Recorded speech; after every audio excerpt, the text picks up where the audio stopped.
प्रणाम करता हूं, जो कार्तिकी की माता है।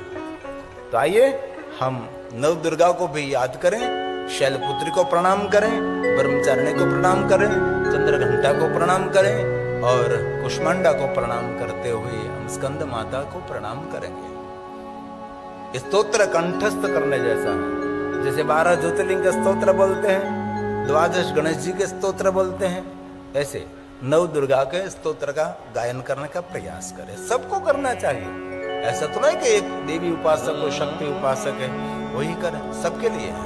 प्रथम शैलपुत्रीश्च, प्रथमं शैलपुत्रीश्च, द्वितीयं ब्रह्मचारिणी, तृतीयं चंद्रघंटेति,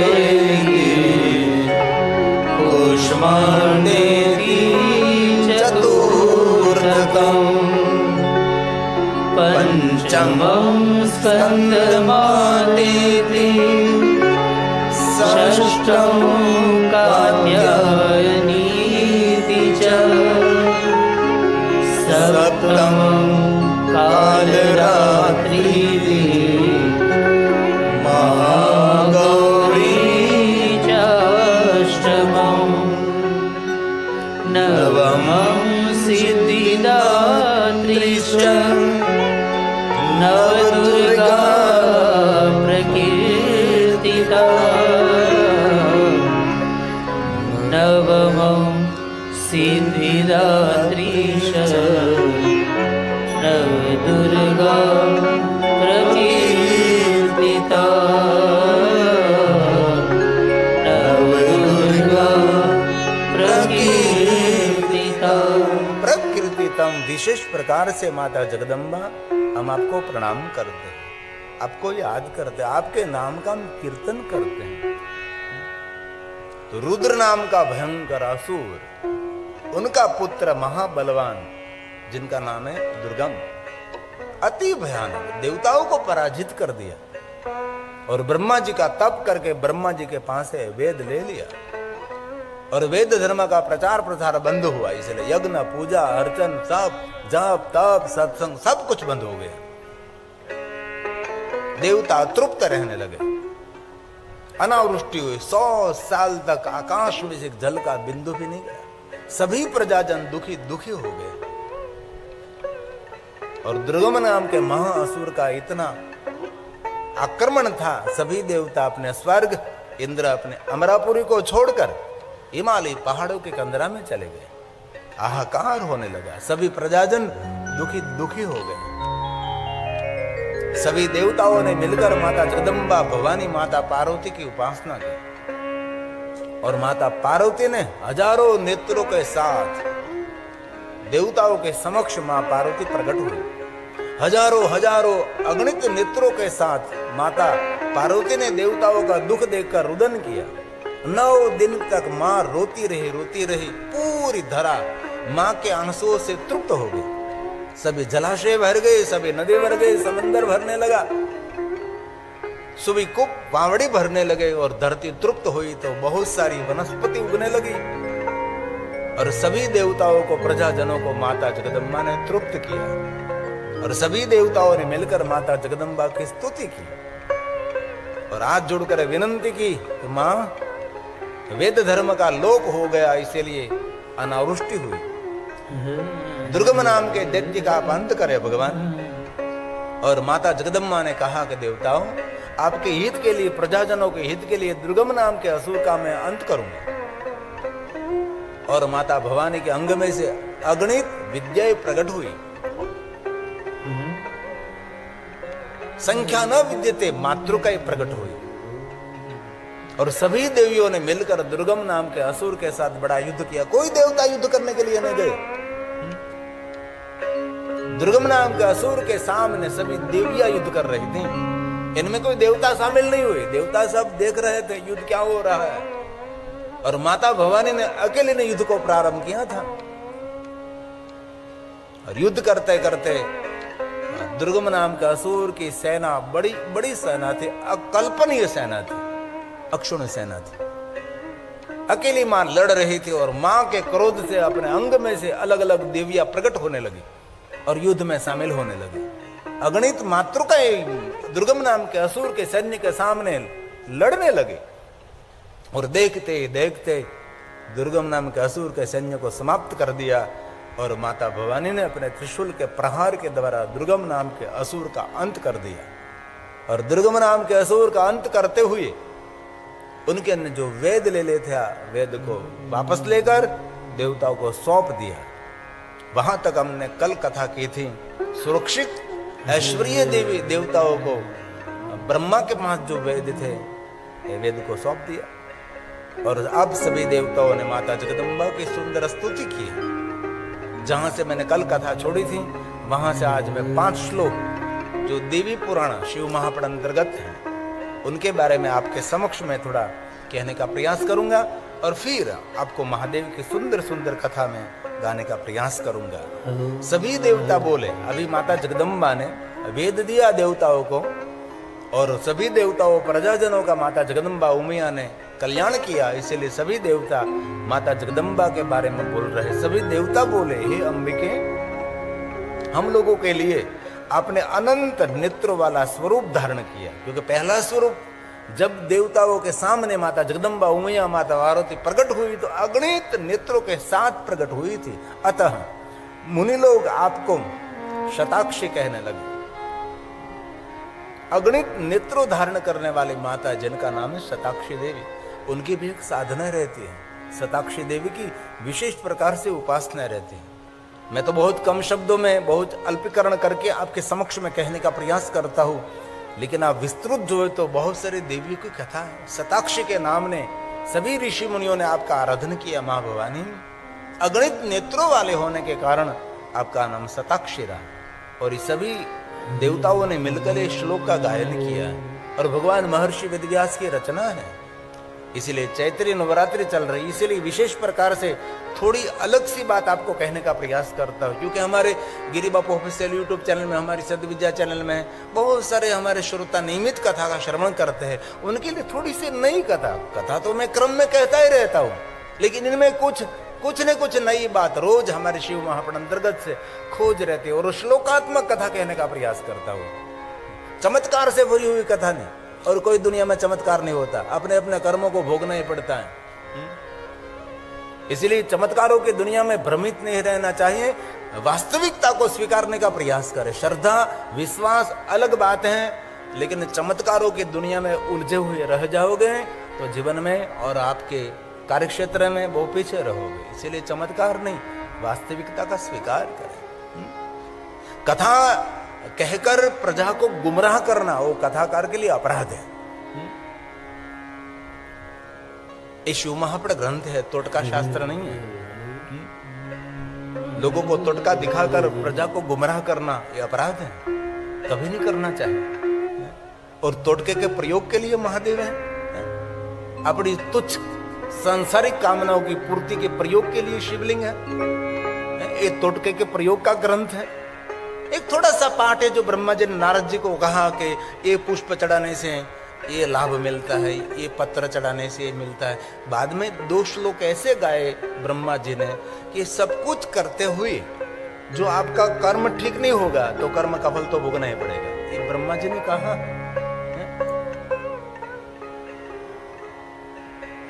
इसलिए इस गलत बातों को सुनकर गुमराह होने की कोई जरूरत नहीं है। जीवन की वास्तविकता को स्वीकारने का थोड़ा सा प्रयास कर। ये श्लोक देवताओं ने गाया, इसलिए देववाणी है, मैं आपके समक्ष गाने का प्रयास करता हूँ। अस्मदर्थं त्वया रूपं, देवताओं ने कहा, अनंत नेत्रों धारण किया माँ आपने, इसलिए देवताओं को आपने शताक्षी कहा है। मुनयः कीर्तियन्ति शताक्षीं त्वां तोऽम्बिके। हे मां अंबिका, शताक्षीं त्वां तोऽम्बिके। इसलिए मां अंबिका आपको ऋषि मुनि देवता शताक्षी कहते हैं। और एक दूसरी बात सुंदर कहा, आपने अपनी देह से उत्पन्न शाकोद्वार बहुत सारे शाक उत्पन्न किए और प्रजा को तृप्त किया। मां, लोगों का भरण पोषण मां आपने शाक से किया, इसलिए अतः आपका नाम शाकंभरी पड़ा। एक देवी का नाम है शाकंभरी। बहुत सारी देवी के द्वारा शाक प्रकट हुए, जिनको सब्जी कहते हैं हम लोग। शाक भाजी, मूल कंद प्रकट हुए और सभी देवताओं, सभी प्रजाजनों का पोषण किया। इसलिए मां है जगदम्बा अंबिके शाकंभरी के नाम से आप विख्यात हुई। माता भवानी का नाम है ना शाकंभरी देवी। बहुत सारी देवियों का वर्णन है। विशंभरी देवी, पूरे विश्व का भरण पोषण करने वाली देवी विशंभरी। विष्णु को विशंभर कहते हैं और विशंभर नाम से विष्णु भगवान को कोई पुकारते हैं तो भगवान स्वयं शिव जी उसके दुख का हरण करते हैं। कोई भगवान विष्णु को कहे हे विष्णु, हे विशंभर। विशंभर विष्णु भगवान का नाम है। शंकर जी को तो कहते हैं विशंभर, लेकिन विशेष करके महादेव ने विष्णु को कहा, विष्णु मैं आपको इतना सामर्थ्य प्रदान करता हूं कि पूरे विश्व का भरण पोषण करते रहोगे, इसलिए विष्णु सभी लोग आपको विशंभर कहेंगे। और सुनिए श्री विष्णु, जो आपको विशंभर नाम से कोई पुकारता रहेगा, महादेव ने कहा सर्व पाप हरम परम, उसके पाप और दुख का मैं हरण करूंगा। तो माता जगदम्बा का नाम है विशंभरी। और यहाँ शाकों के द्वारा प्रजाजनों का भरण पोषण किया, इसलिए ऋषि मुनियों ने उनको शाकंभरी कहा है। ये भगवान व्यास जी की रचना है। आत्मा आत्मदेह समुद्भूत ध्यान से सुने। शाकैलोका भृतायतः शाकंभरी माता भवानी शाकंभरीते विख्यातं तते नाम भविष्यति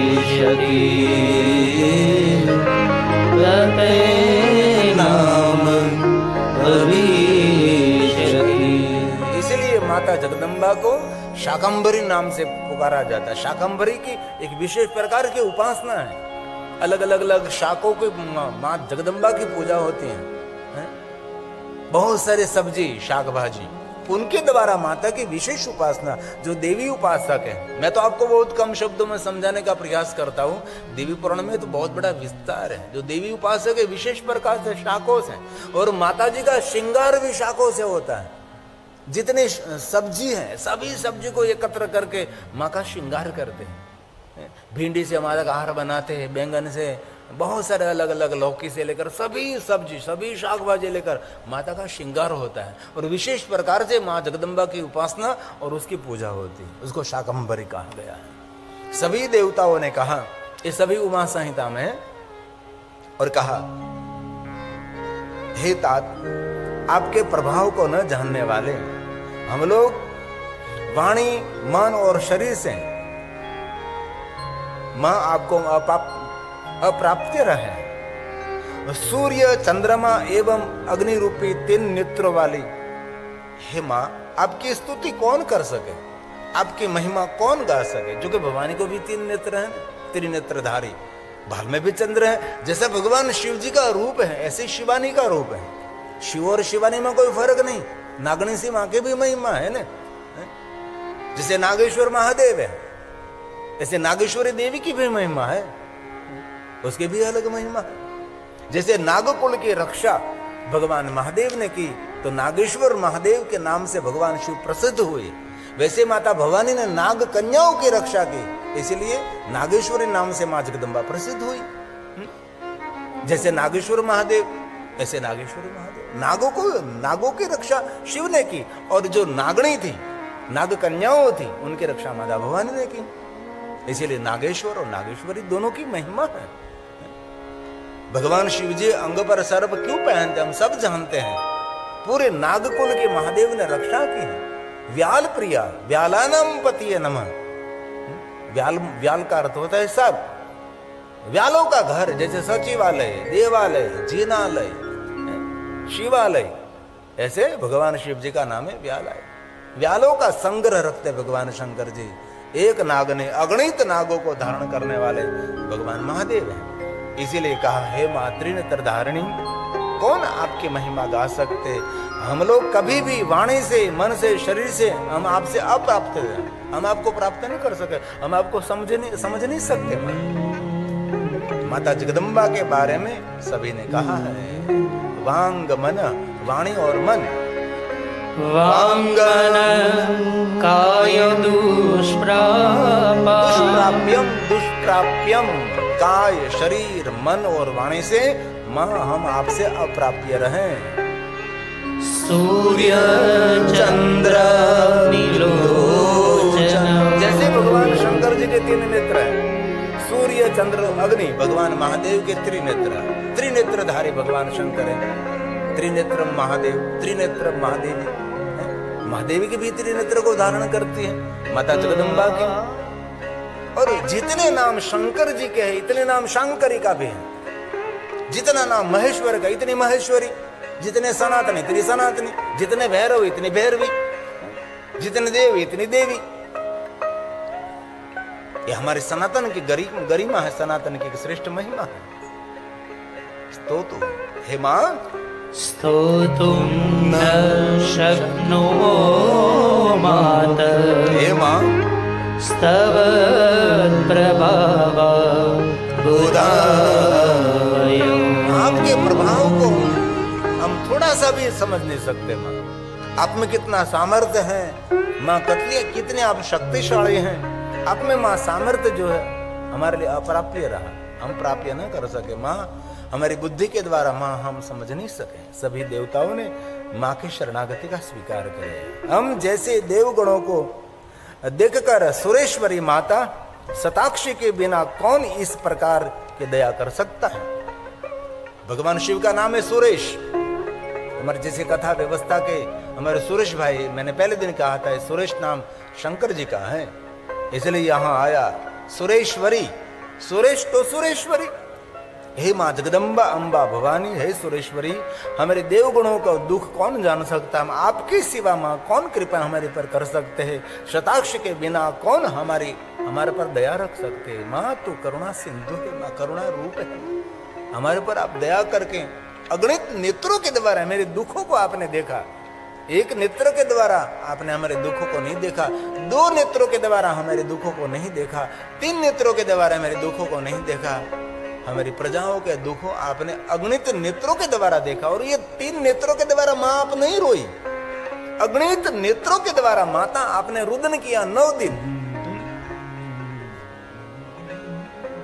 ये देवताओं ने माता जगदम्बा, माता भवानी सुरेश्वरी के लिए कहा, मातृशानं राम दृष्ट्वा, हे मां कर्पूर्यादिशशीलया